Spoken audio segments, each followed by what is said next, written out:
Eye for an eye, why tear each other apart? Please tell me why do we make it so hard? Look at us now. Hola chicos y chicas, en este vídeo vamos a analizar un gráfico sobre las clases sociales en España. Primer paso, leemos el título del gráfico, Evolución de la clase media en España. Segundo paso, conocimientos necesarios para entender el gráfico.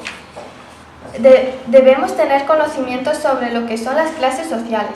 Las sociedades se organizan en diferentes estratos o grupos sociales, integrados por personas con estilos y niveles de vida similares que se jerarquizan u ordenan según su importancia.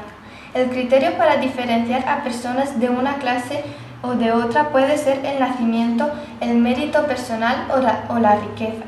Cada clase social está constituida por personas que tienen intereses sociales y económicos comunes y se diferencian entre sí por su formación, ocupación, salario y condiciones de trabajo. En el caso de España, como país desarrollado, la sociedad se divide en tres grupos sociales. Una clase alta, reducida, formada por grandes empresarios y propietarios, directivos y algunos profesionales. Una clase media muy numerosa, formada por pequeños y medianos empresarios, profesionales de nivel superior, médicos, abogados y al nivel medio, oficinistas, y una clase obrera, también numerosa, formada por obreros cualificados próximos a la clase media, electricistas, fontaneros y obreros no cualificados, peones, albañiles. También debemos conocer el concepto de pobreza. Se encuentra en situación de pobreza a las personas que no tienen sus necesidades básicas cubiertas: alimentación, comida, vestido y vivienda. Tercer paso, lectura de la leyenda. La gráfica utiliza tres colores: el rojo oscuro para la clase alta, el naranja para la clase media y el amarillo pálido para la clase baja y la pobreza. La fuente es el INE, Instituto Nacional de Estadísticas, la empresa es Young y la editorial Anaya. Cuarto paso, descripción del gráfico.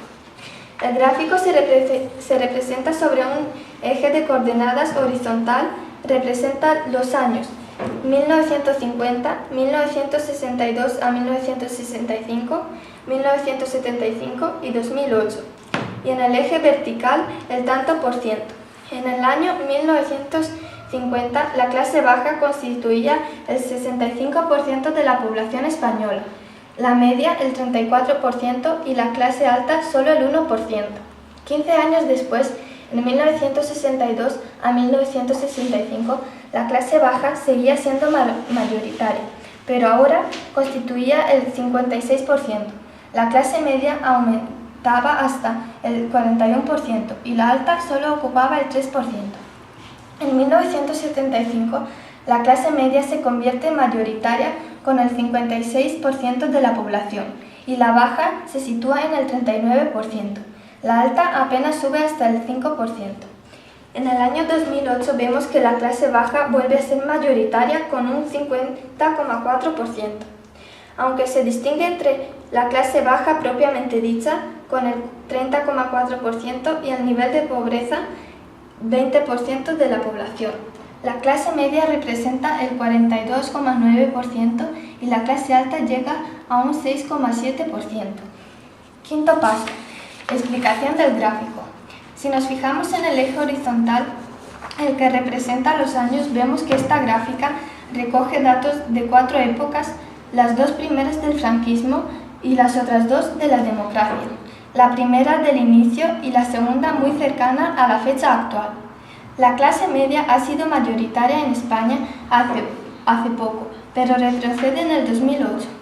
La clase baja, sin embargo, ha ido reduciéndose poco a poco, pero en el 2008 ha vuelto a aumentar. El tanto por ciento de personas que se encuentran en situación de pobreza alcanza el 20%, más de 9 millones de personas en España. Pensamos que en este aumento de la clase baja puede darse por las dificultades económicas han aumentado y un grupo numeroso de familias de la clase media se han empobrecido.